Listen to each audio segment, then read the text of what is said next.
कैसे हो काम के जवान। हेलो फ्रेंड्स, आप देख रहे हैं सिलिमिट्स और मैं हूं आपका होस्ट पीडियाट्रिशियन। आज हम बात करेंगे ओबेसिटी के बारे में और डाइट के बारे में। दांत के बारे में क्या जानना है? मेरे बाप तो बहुत मरूद है, काट के दिखाऊं क्या? दांत के बारे में नहीं चाचा जी, डाइट के बारे में। डाइट माने खाना। दुनिया में 340 मिलियन मतलब कि 34 करोड़ बच्चे अभी ओबेज हैं, मतलब कि मोटे हैं। 1975 में 5 to 19 ईयर्स के बीच में ओबेसिटी का परसेंटेज ओनली 4% था बच्चों में, जो आज बढ़ के 18% हो गया है। ओबेसिटी सिर्फ पीडियाट्रिक एज ग्रुप में ही प्रॉब्लम नहीं है, वो एडल्टहुड में और ओल्ड एज में भी बहुत बड़ा प्रॉब्लम है। और ओल्ड एज में तो ओबेसिटी की वजह से मौतें भी बहुत सारी होती है। इसलिए ओबेसिटी को जानना और उसे हम कैसे रोक सकते हैं, उसको जानना बहुत ज़रूरी है।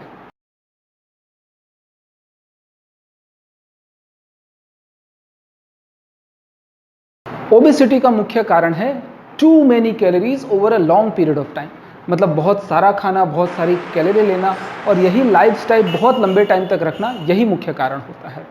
और उसको रोकने के लिए क्या कर सकते हैं? उसमें 3 मेन चीज़ें हैं। पहला, हेल्थी मील एंड सेक्स, मतलब अच्छा खाना खाना। दूसरा है फिजिकल एक्टिविटी। और तीसरा है न्यूट्रिशनल एजुकेशन, मतलब आपको जानना है कि कौन सी चीज़ आपके फ़ायदे में है और कौन सी चीज़ आपके लिए अच्छी नहीं है। ओबेसिटी एक क्रॉनिक डिसऑर्डर है। क्रॉनिक मतलब लंबे समय तक चलने वाली बीमारी।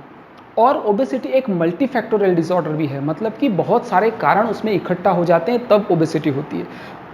जैसे कि स्लीप डिस्टर्बेंसेस हो गया, स्ट्रेस हो गया, टेंशन हो गया, कोई मेडिकेशन हो गई, कोई पेन हो गया, क्रोनिक पेन हो गया, आपको कोई मेडिकल कंडीशन है, आपको हार्मोनल इम्बैलेंस है, आपको कोई दवाई चल रही है, आपके सोशियो इकोनॉमिकल कंडीशन भी ओबेसिटी को पैदा करने में मदद रूप करते हैं। तो ओबेसिटी के लड़ने के लिए आपको क्या करना पड़ेगा? आपको खुद का असेसमेंट खुद करना पड़ेगा, क्योंकि हर आदमी अलग है, हर उसके कारण अलग है और उसके जवाब भी अलग है।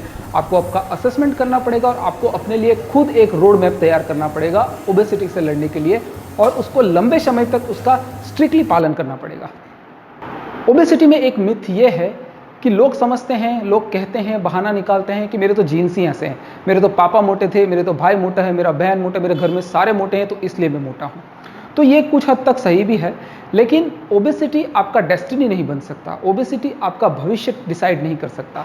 आपके जीन्स में भले ही ओबेसिटी हो, लेकिन आप गुड रोड मैप से उससे ज़रूर लड़ सकते हैं।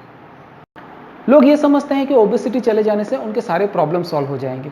हाँ, उसको आपको हेल्प ज़रूर होगी, लेकिन वो आपके सारे प्रॉब्लम का इलाज ओबेसिटी नहीं है। लोग समझते हैं कि weight loss is as simple as calorie in calorie out, मतलब आप जितनी कैलोरी ले रहे हैं उससे ज़्यादा कैलोरी आप अगर डेली एक्टिविटी और एक्सरसाइज से बाहर निकाल रहे हैं, यूज़ कर रहे हैं, तो आप वेट लॉस कर दोगे। नहीं, वो इतना सिंपल नहीं है। बहुत सारी चीज़ें होती हैं, जैसे कि आपका फैट परसेंटेज क्या है, आपका हेल्थ क्या है, आपको इश्यूज़ क्या है, आपका मैक्रोस क्या है, आपका माइक्रोस क्या है, विटामिन डेफिशिएंसी है कि नहीं। तो ये थोड़ा कॉम्प्लिकेटेड सब्जेक्ट है, इतना सिंपल नहीं है। दूसरा, ये माना जाता है कि जब आप ओबेसिटी से लड़ रहे हो, वेट लॉस कर रहे हो, तो आप कितना किलो वजन कम कर रहे हो वो सबसे अच्छा पैरामीटर है आपकी सक्सेस को देखने के लिए। नहीं, वेट लॉस पैरामीटर नहीं होना चाहिए, पैरामीटर दूसरा होना चाहिए। तो सक्सेस का पैरामीटर क्या होना चाहिए? सक्सेस का पैरामीटर होना चाहिए आपकी बेटर क्वालिटी ऑफ लाइफ, आपकी लाइफ कितनी अच्छी हुई है, आपका कॉन्फिडेंस कितना बेहतर हुआ है, आप ओवरऑल कितना हेल्दी महसूस कर रहे हो, आप फिर से वेट गेन तो नहीं कर रहे हो। तो ये सक्सेस का पैरामीटर होना चाहिए, सिर्फ वजन नहीं। दूसरा, ये भी माना जाता है कि सेक्सुअल एक्टिविटी में बहुत सारी कैलोरी लॉस होती है और वेट लॉस में वो हेल्प कर सकता है। तो ये कितना सही है? ये सही नहीं है, क्योंकि एक सेक्सुअल इंटरकोर्स में लोग मानते हैं कि 300 किलो कैलोरी तक आप एनर्जी एक्सपेंडिचर कर सकते हो, आप एनर्जी खर्च कर सकते हो, लेकिन ऐसा नहीं है। स्टडीज़ ने देखा है कि एक सेक्सुअल एक्ट में आप ऑलमोस्ट 30 किलो कैलोरी जितना ही लॉस करते हो। वो तो आप चलने से भी लॉस कर सकते हो, आप तो 15-20 मिनट चलोगे तो भी उतनी कैलोरी तो लॉस हो जाएगी। तो सेक्सुअल इंटरकोर्स ओबेसिटी कम करने का तरीका नहीं है। मैं बहुत लोगों को ये कहते सुनता हूँ कि आप बहुत अच्छा ब्रेकफास्ट कीजिए, लंच कम कीजिए, डिनर तो बहुत ही कम कीजिए, ये भी एक तरीका है वेट लॉस करने का, ओबेसिटी से लड़ने का। तो नहीं, किसी स्टडी में ये जाना गया नहीं है। आप ओवरऑल कैलोरी कितनी ले रहे हो, ओवरऑल कैलोरी कितनी लूज कर रहे हो, सस्टेन पीरियड ऑफ टाइम पे करते हो कि नहीं, उसके ऊपर डिपेंड करता है। ब्रेकफास्ट ले रहे हो, नहीं ले रहे हो, कितना ले रहे हो, कम ले रहे हो, ज़्यादा ले रहे हो, उससे कोई कनेक्शन नहीं है।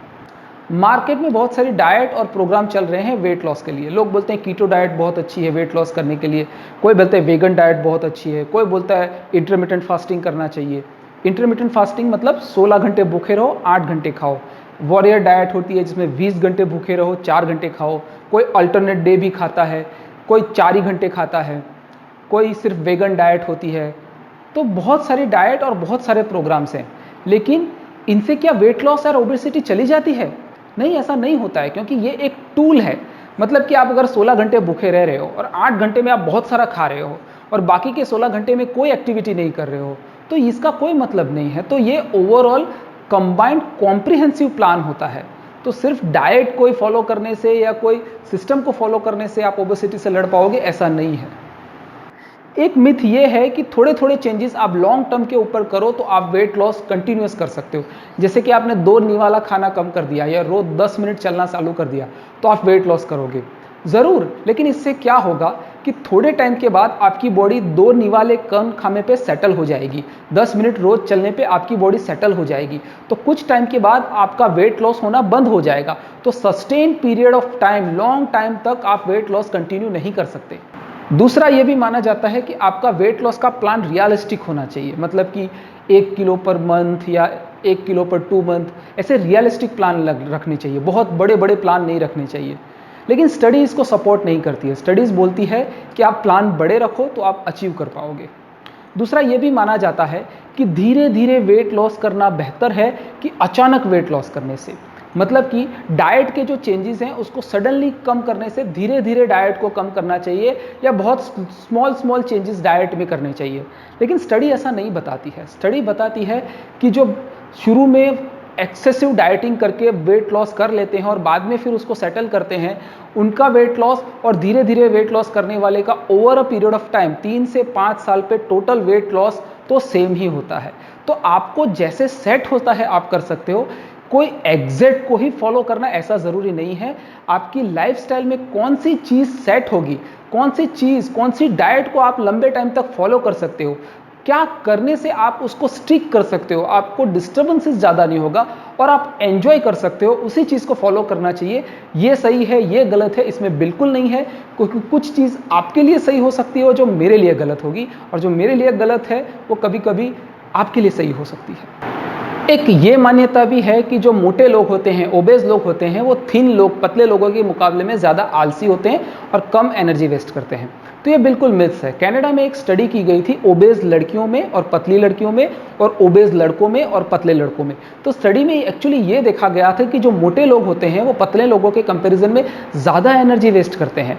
तो ये रीज़न नहीं है, और एक्टिविटी से ओबेसिटी का डायरेक्टली कोई कनेक्शन नहीं है। तो ये एक मिथ है। तो ये थे मिथ्स एंड फैक्ट्स ओबेसिटी के बारे में। आज के वीडियो में इतना ही। अगले वीडियो में बताएंगे कि अगर आप वेट लॉस करना चाहते हैं, फैट परसेंटेज कम करना चाहते हैं, तो कौन सी डाइट आपके लिए बेस्ट रहेगी। तो देखते रहिए सिली मिथ्स। बताओ मुझे भी बताओ, मुझे 6 पैक बनाने हैं, 6 पैक